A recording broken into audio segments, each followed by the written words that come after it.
Hey guys, Vinny here with Say It Once Dog Training. Are you living in a position where you don't want to invite guests over because of your unruly dog?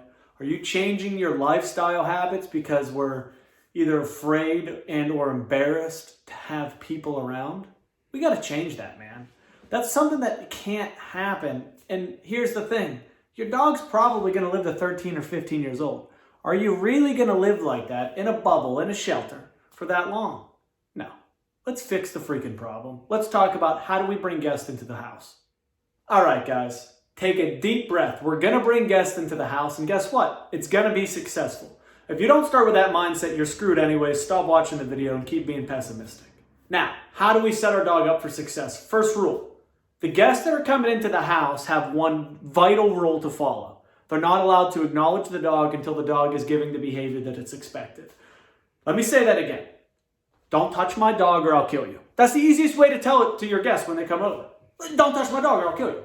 Perfect. We've got that rule out of the way. Now, why is that important? Because if they reinforce my dog for acting like a psychopath when they first walk into the house, how am I ever supposed to bring somebody into the house and have a dog act calmly? It's not going to happen. Next thing. If you plan on having guests over and you didn't do anything with your dog all day, guess what? They're going to suck. They're going to suck. They're going to be awful. You're going to be embarrassed, and you should be. It's your fault. Get rid of your dog's energy before the guest comes into the house. They're going to be excited no matter what when someone new comes in. The question is, do they have enough adrenaline in the tank to go for the whole 2 hours?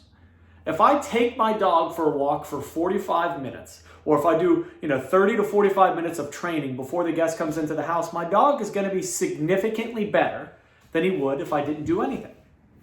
Now remember, you invited this guest to come over at 7 o'clock. You know roughly when they're coming, so I can schedule my day to make sure that my dog is taken care of. Okay, now, the guest is at the door. I've walked the dog. The guest knows, don't touch my dog or going to punch you in the throat. But when I open the door, my dog's going to be a raging lunatic. Cool, let's fix this portion. You've got a few options here, actually. Option 1, keep your dog on a leash. Don't allow him to get to this person yet, right? And you can take as much time as you need. Don't rush the process. Don't allow my dog to come smell this person while pulling, because that's called self-rewarding. Now the dog has learned, hey, if I pull, I get what I want.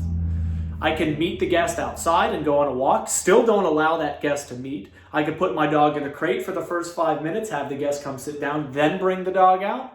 But my favorite, especially if my dog has good leash skills, is keep him on the lead. If he has good leash skills, I'll walk the dog up to the door, open it up, and tell the guest to go sit at the kitchen table. Yes, my dog will make a mistake here, right? So your dog's going to get excited. He may try to lunge just to go jump at him, try to get licks, try to pull towards him. I take a deep breath. I put him back into a sit. Here's the thing. If it had took me 5 minutes to get the behavior that I wanted, I would set the precedent and take 5 minutes. Because I know the next time that I go through this, it'll only take me 4. The problem is that people give up too soon. We reward the dog for the bad behavior, and the behavior continues, and then I lock them up for 13 years. Take your time. Now, the sitting, or where the person sits when they come into the house, is vital. Because most people bring their guests right to the couch. You know what happens when you sit down on a couch? This is what happens. You sit down on the couch, the dog jumps up. Oh, yeah, baby, how the hell am I supposed to ignore a dog who's all over top of me, who can't help himself, who's so excited?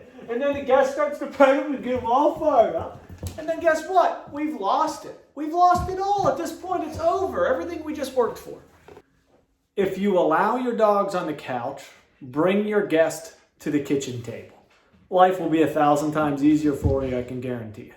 Make sure the guest still does not talk or try to pet your dog until the behavior is what you want. 5 minutes in, and guess what? We're doing pretty good. We're sitting at the table. We have our dog on leash, but don't physically hold this dog back. They have what's called opposition reflex. The more I hold back, the more he's going to kind of dig into the ground to get to the guest. Put him in command. Give him something to do. Put him in sit, put him in down, put him in stay. You give him something to do, he'll focus on that, not just getting to the guest. He screws up, nope, let's try it again. Sit, down, stay. And we can reward our dog intermittently here, every 30 seconds, every minute, so on and so forth. For expert obedient dogs, For dogs who have really good obedience, put them in place command.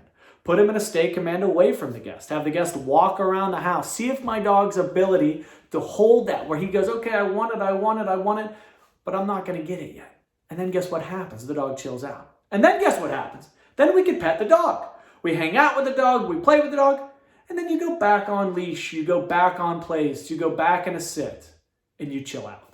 You want them to go in and out of training and doing nothing and being free, so my dog understands I have the ability to stop this whenever I want. Hey guys, I want to thank you for watching this video. Continue to work with your dog, and remember, properly trained humans can be a dog's best friend.